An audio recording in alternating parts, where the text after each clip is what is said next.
Traveling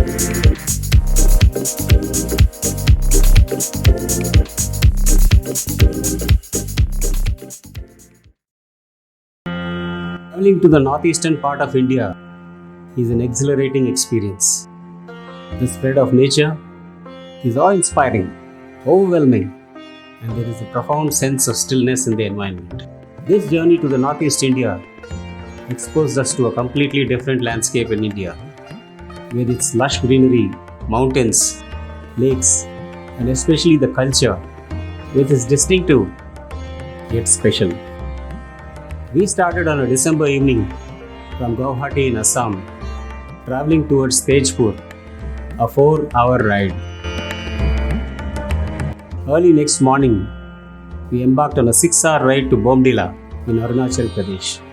En route, we stopped by at the Nameri National Park and the Tippi Apple Orchidium.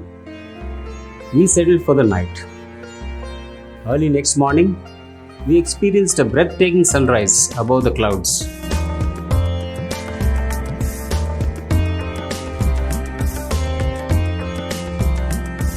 After a visit to the Bomdila Monastery, we took a 6-hour ride via Sela Pass, Sela Lake, situated at a height of 13,700 feet above main sea level, and the Jiang Falls. The drive through the high mountain passes, snowy hilltops, and long valleys are a visual delight. We reached Tawang early in the evening. We started leisurely the next day. We visited the Tawang Monastery.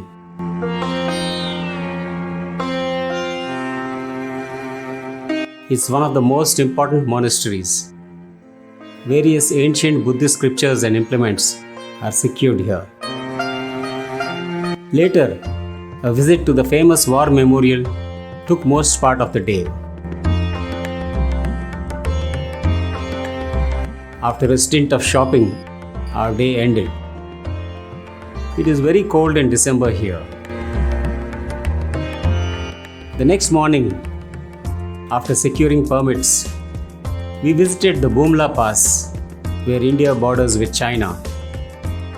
Luckily for us, there was no hostile situation then, but wondered at the Jawans of the Indian Army stationed there. The next halt was at the beautiful Maduri Lake and later the Piso Lakes, which are straight out of a picture book.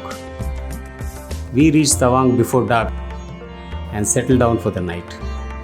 We left the next morning and took a 6-hour ride to Dirang, a small town located in a deep picturesque valley. We checked into the Hotel Dirang, which is a marvel of the local architecture. The construction methodology applied here can nowhere be found.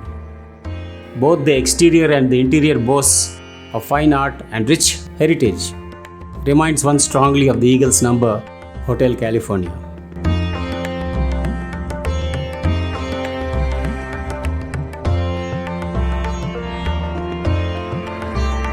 We continued on a long but enchanting 10-hour ride to Tejpur in Assam and checked into a hotel for the night.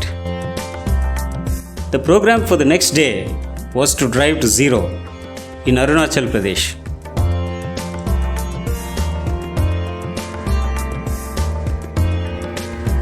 Zero is a land of scenic grandeur and named a World Heritage Site.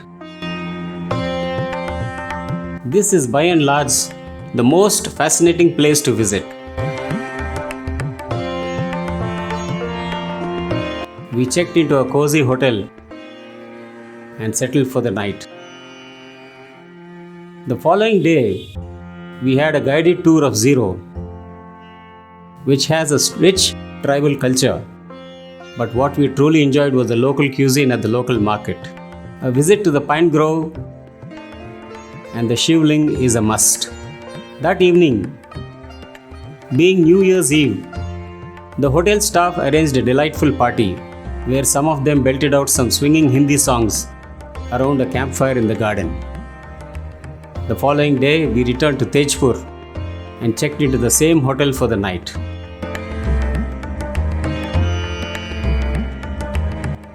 Next day began on an exciting note. We visited the famous Kaziranga National Park for a rhino and elephant safari. We were startled to see the huge number of visitors. The Jeep Safari is an unique experience, with the drivers being highly experienced. They knew the exact spots where we could watch rhinos from a safe distance. We did see a number of deers and other animals, but the herds of elephants, especially the baby elephants, makes watching delightful. We completed the safari in a few hours and continued on a 9-hour ride to Guwahati, where we settled into a comfortable hotel for the night. The following day, we embarked on a journey to Cherrapunji in the state of Meghalaya. Cherrapunji is famous for its excessive rainfall, but during our visit it was dry. After an eventful visit, we proceeded to Shillong, where we stayed for the night. We indulged in seeing the places of interest around Shillong. Next morning, we covered the Lady Hydri Park and Botanical Garden, the Shillong Peak, and the Elephant Waterfalls, the Mausumi Deep Caves, and finally the Nokhalika Waterfalls by evening. We took a 3-hour ride to Guwahati, where we settled for the night. The following day started by a visit to the famous Kamakhya Devi temple. This is one of the oldest Shaktipeeths. We later visited the Uman temple, an ancient Shiva temple situated on an island on the river Brahmaputra, which we went on a boat. We returned by early evening.